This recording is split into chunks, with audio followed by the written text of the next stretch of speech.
जिस अति पिछड़ा वोट बैंक के भरोसे नीतीश कुमार हर बार मुख्यमंत्री बन जाते हैं, जिसे नीतीश कुमार का कोर वोट बैंक कहा जाता है, उसी कोर वोट बैंक को तोड़ने के लिए तेजस्वी यादव ने अपना ब्रह्मास्त्र छोड़ दिया है।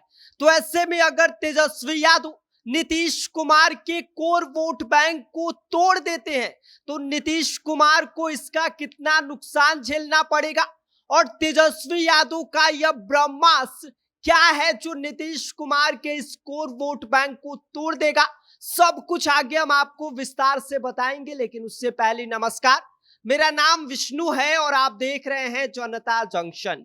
बिहार की सियासत में एक बार फिर तीर कमान से नहीं बल्कि तेजस्वी यादव के ब्रह्मास्त्र से निकली है। जिस वोट बैंक के भरोसे नीतीश कुमार पिछले 15 साल से अपनी कुर्सी टिकाए हुए बैठे हैं, वही कोर वोट बैंक यानी कि अति पिछड़ा समाज अब सियासी खींचतान का सबसे बड़ा केंद्र बन गया है। और इसी को साधने के लिए तेजस्वी यादव ने पटना में आयोजित कर्पूरी अति पिछड़ा अधिकार संवाद कार्यक्रम में पहुंचे हुए थे, जहां पर तेजस्वी यादव ने मंच से साफ साफ कह दिया कि नीतीश कुमार अब बिहार चलाने लायक नहीं रह गए हैं। उनकी उम्र हो चुकी है, उनका दम अब खत्म हो गया है। उनके इर्द गिर्द खड़े लोग अति पिछड़ा समाज से नहीं आते हैं और ना ही उनका अति पिछड़ा समाज से कोई लेना देना है। उन्होंने कहा कि एनडीए ने अति पिछड़ा समाज को सिर्फ वोट बैंक की तरह इस्तेमाल किया है, लेकिन जब हम सत्ता में आएंगे तो इसे वोट बैंक नहीं बल्कि पावर बैंक बना देंगे। तेजस्वी यादव ने इस दौरान दर्जनों अति पिछड़े जातियों का नाम लेकर सीधे संवाद किया और संकेत दिया कि अब लालू यादव की तरह ही इस समाज को सम्मान दिलाने का काम सिर्फ आपका बेटा तेजस्वी यादव करेगा। उन्होंने कहा कि लालू यादव के दौर में कोई अति पिछड़ा समाज का अपमान करने की हिम्मत नहीं करता था, वही परंपरा अब वे आगे बढ़ाने जा रहे हैं। तेजस्वी यादव ने अपने भाषण में रिस्पेक्ट का फॉर्मूला पेश किया और उन्होंने कहा कि बिहार का भविष्य इन्हीं 7 अक्षरों में छिपा है।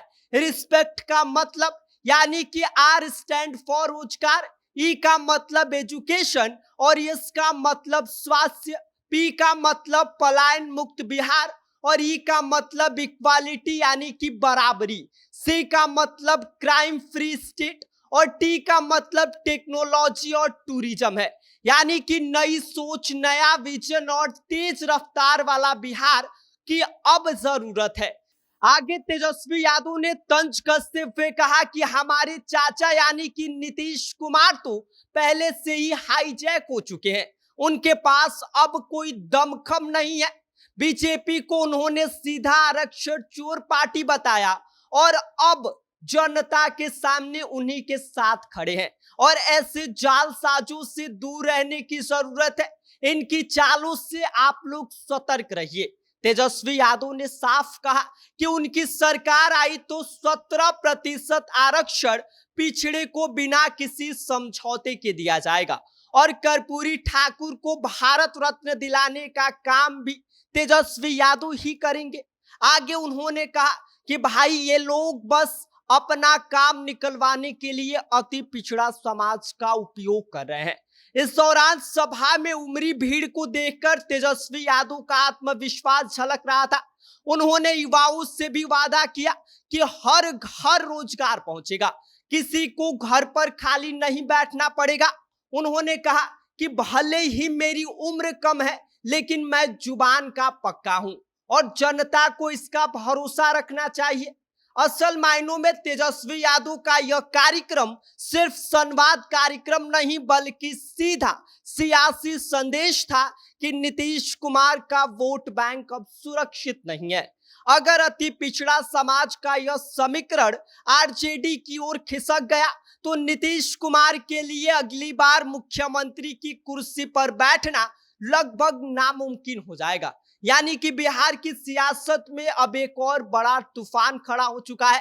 तेजस्वी यादव ने नीतीश कुमार के सबसे मजबूत गढ़ पर सीधा वार किया है, लेकिन अब देखना यह दिलचस्प होगा कि तेजस्वी यादव का यह ब्रह्मास्त्र नीतीश कुमार को कितना चोट पहुंचाता है और क्या अति पिछड़ा समाज वास्तव में तेजस्वी यादव के पावर बैंक में बदलकर उनके साथ आएगा या नहीं। बाकी इस पूरी खबर पर आपका क्या कहना है, आप क्या सोचते हैं, आप हमें कमेंट कर सकते हैं। आप देख रहे हैं जनता जंक्शन, मेरा नाम विष्णु है।